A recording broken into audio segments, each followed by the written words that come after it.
Assalamualaikum warahmatullahi wabarakatuh. Alhamdulillahi rabbil alamin. Wa bihi nasta'in ala umuri dunya waddin. Wassalatu wassalamu ala asyrafil anbiya'i wal mursalin sayyidina wa habibina wa syafi'ina maulana Muhammadin. Qalu subhanaka la ilma lana illa ma 'allamtana innaka antal alimul hakim. Shadaqallahul azim. Yang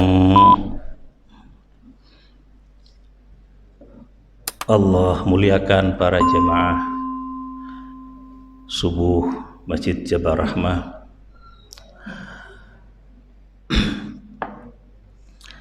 Pertama-tama tentu kita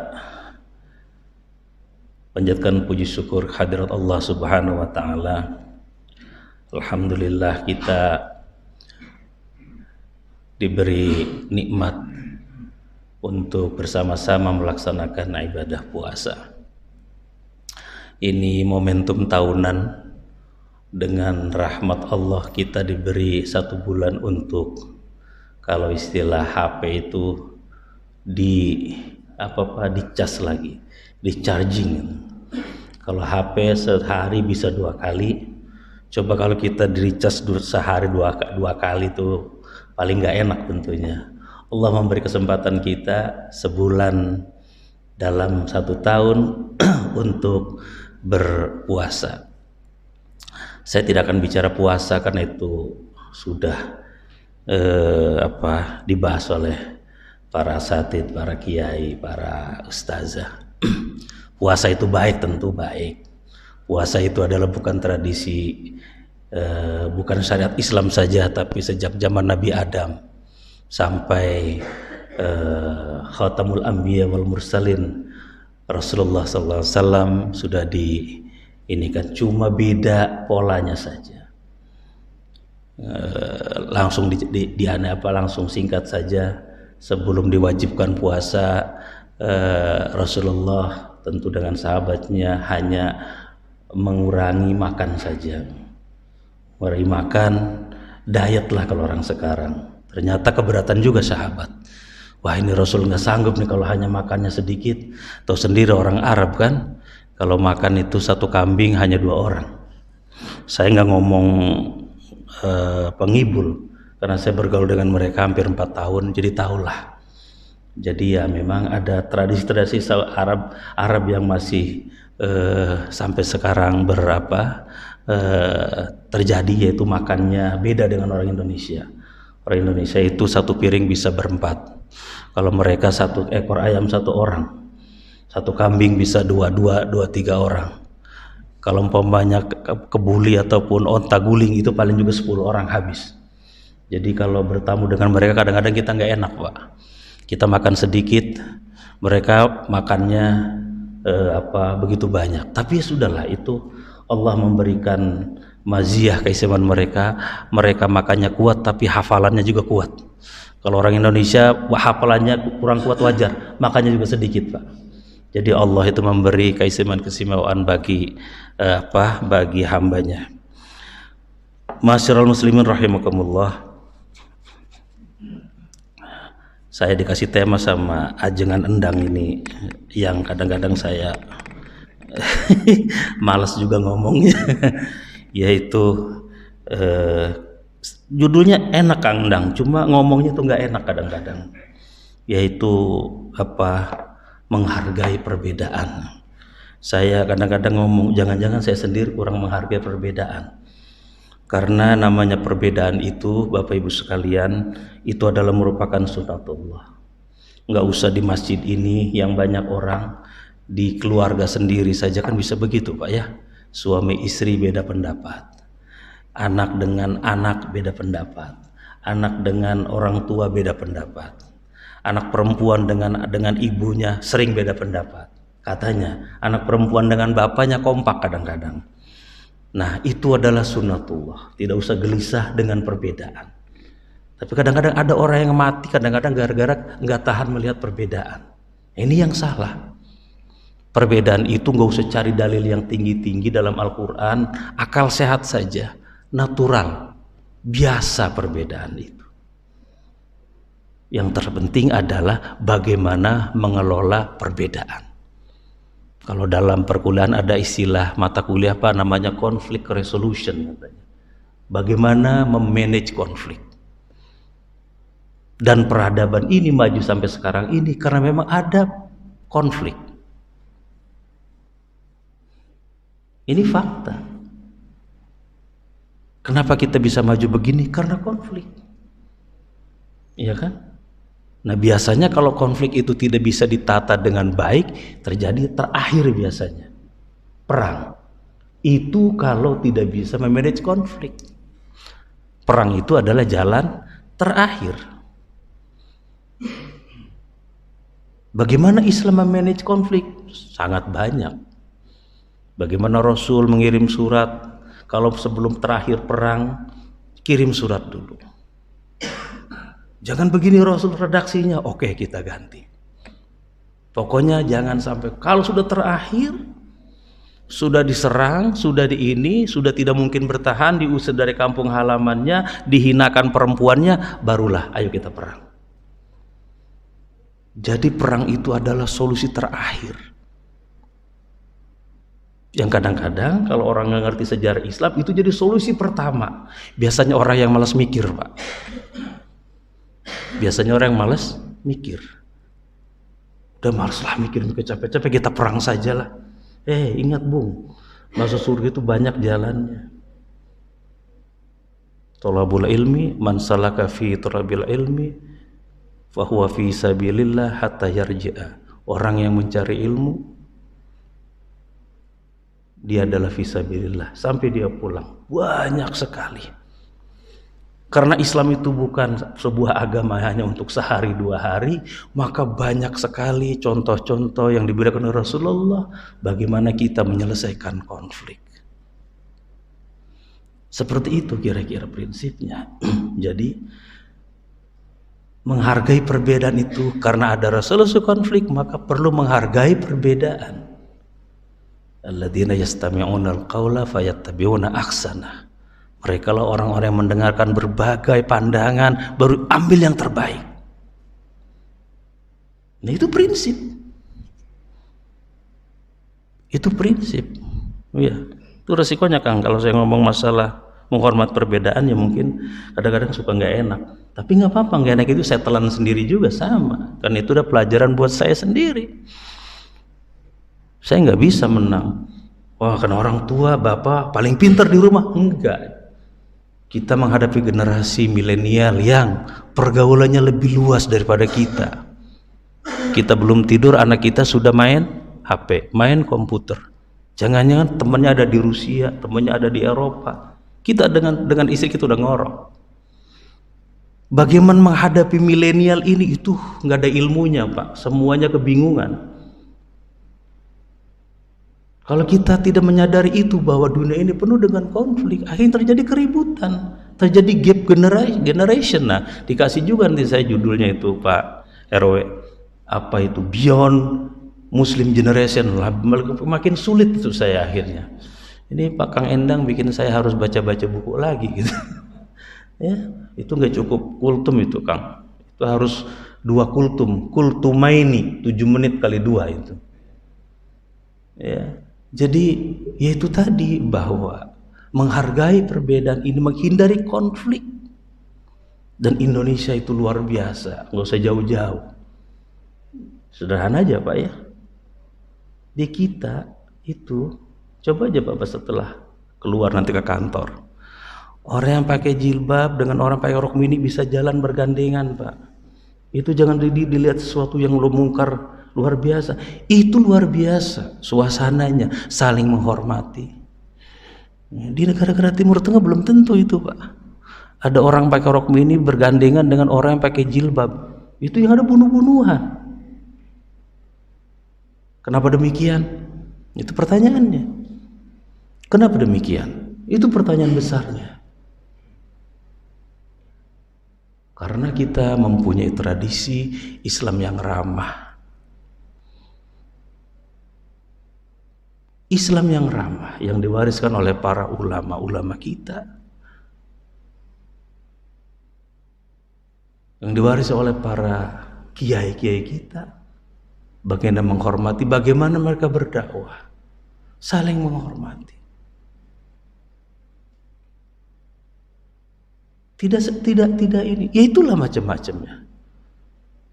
Nah, saling menghormat dalam kebudayaan kita adalah gudangnya, Pak, luar biasa. Bagi orang yang tahu, ya katakan yang belajar antropologi, nggak pernah gelisah ngelihat perbedaan, Pak. Kalau ilmu wali itu, tasawuf itu senang-senang saja, ya kan? Kadang ada kawan yang saya, apa itu tasawuf? Tasawuf itu yang tidak bisa dilihat oleh fikih. Kalau fikih itu adanya halal, haram, apalagi kan mubah, makruh. Kalau tasawuf itu kadang-kadang beyond 5 itu. Nah, karenanya melihat perbedaan itu harus kita tekankan bahwa kalau Allah ingin menjadikan dunia ini satu warna saja, satu bangsa saja, satu etnis saja, jadi masyarakat Betawi semua, Sunda semua, gampang sekali, Pak. Gampang sekali. Wong Allah itu kuasa kok. Tapi kenapa Allah jadikan kita berbangsa-bangsa, berpuak-puak kata orang Melayu, bersuku-suku. Untuk apa? Bukan untuk kemudian kita jauhi. Lita'arufu, untuk saling mengenal. Ini prinsip menghormati perbedaan. Karena Allah mewajibkan lita'arufu, untuk saling mengenal. Kalau sudah kenal, hormati perbedaan itu. Gitu kan, Pak? Karena Allah mau menginikan lita'arufu, ketika sudah kenal, hormati perbedaan itu. Biar saling mengenal, kawin. Kalau tidak nikah, biasanya ada asumsi-asumsi. Kalau orang Batak pasti begini nih. Wah, kalau orang Bugis pasti begini nih. Kalau orang Sunda pasti begini nih. Wah, kalau suku itu pasti pelit. Ada kan yang begitu, Pak, di masyarakat kan? Begitu nikah, sampai anak cucu. Saling mengisi. Dalam perkawinan itu, bukan kemudian orang yang satu paham kemudian langgeng, tidak, Pak. Justru jodoh itu kadang-kadang karena perbedaan-perbedaan, saling mengisi. Nah, itulah warna-warni dunia. Tetap dari semua perbedaan-perbedaan itu di mata Allah adalah satu, inna akramakum indallahi atqakum.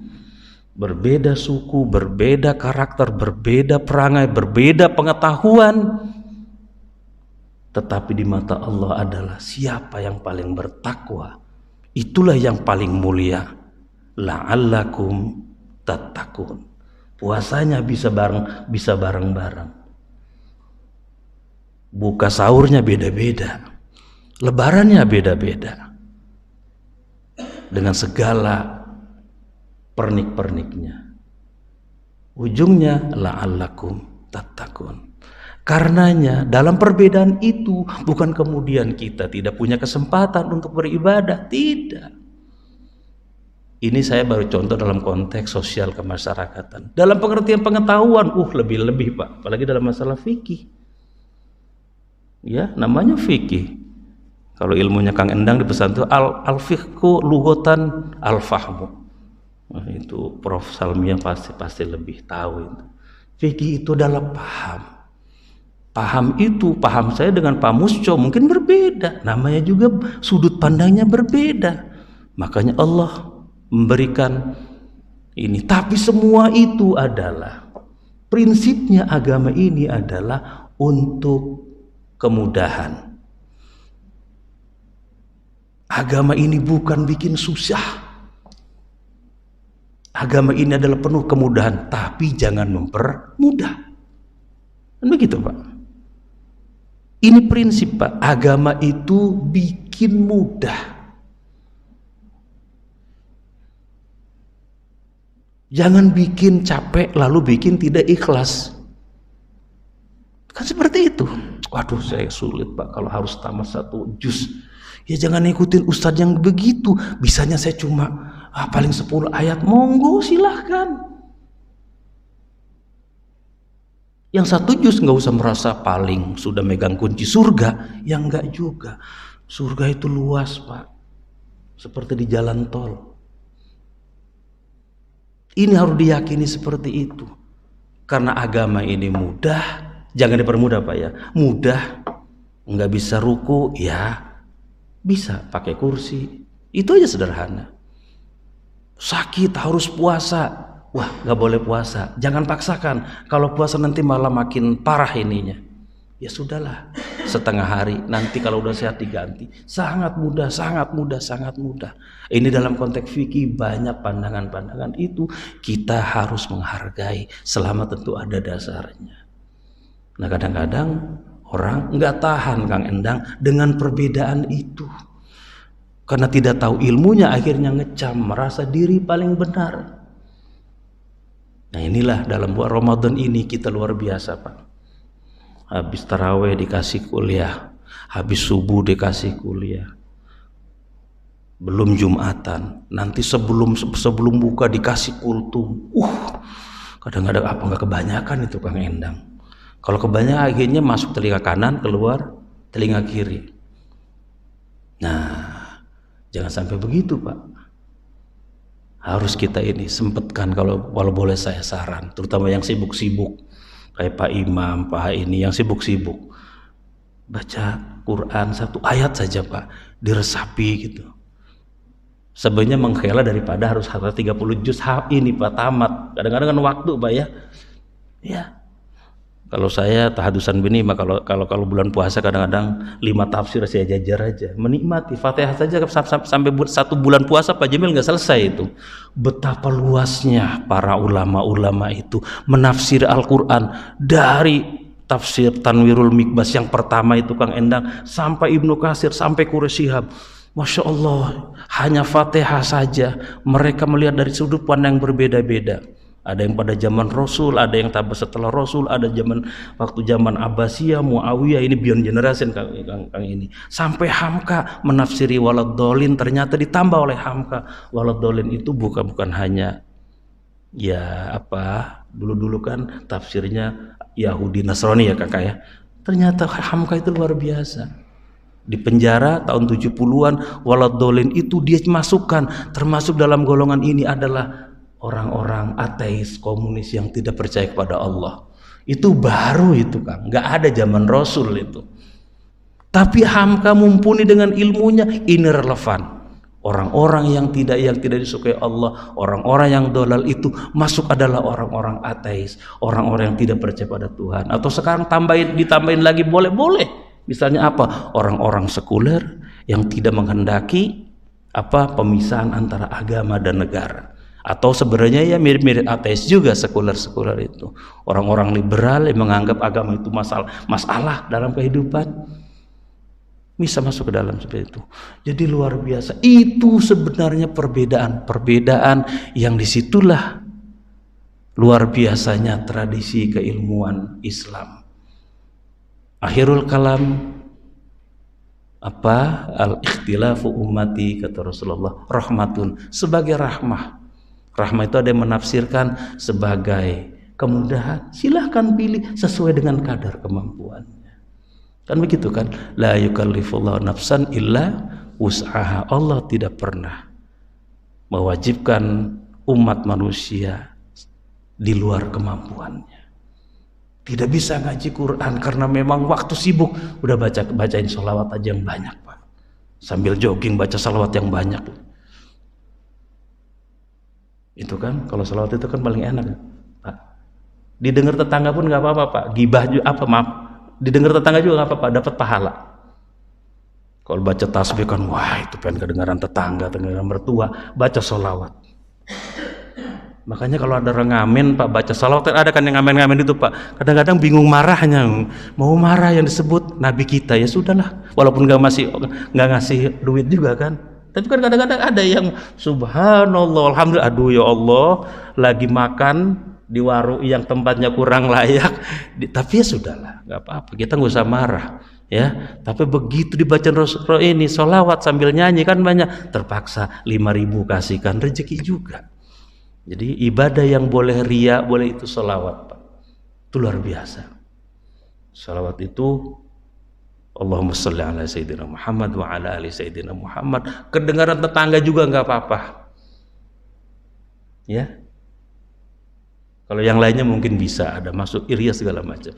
Kira-kira demikian Bapak Ibu sekalian, kita saling menghormati, saling menghargai, insya Allah. Dalam perbedaan itu semuanya, selama kiblatnya satu, selama Qur'annya satu, selama nabinya satu, Muhammad SAW, selama Tuhannya satu, insya Allah. Kita hanya berbeda dari jalan tol, nyampe juga ke surga, insya Allah. Demikian, mudah-mudahan puasa kita selalu diterima segala amal baik kita, selama amal soleh kita, dan selalu diberi kesehatan, sehingga kita ketemu dengan Ramadan yang akan datang dalam kondisi sehat, penuh dengan kebahagiaan. Demikian, hadanallahu ayyakum ajma'in. Wassalamualaikum warahmatullahi wabarakatuh.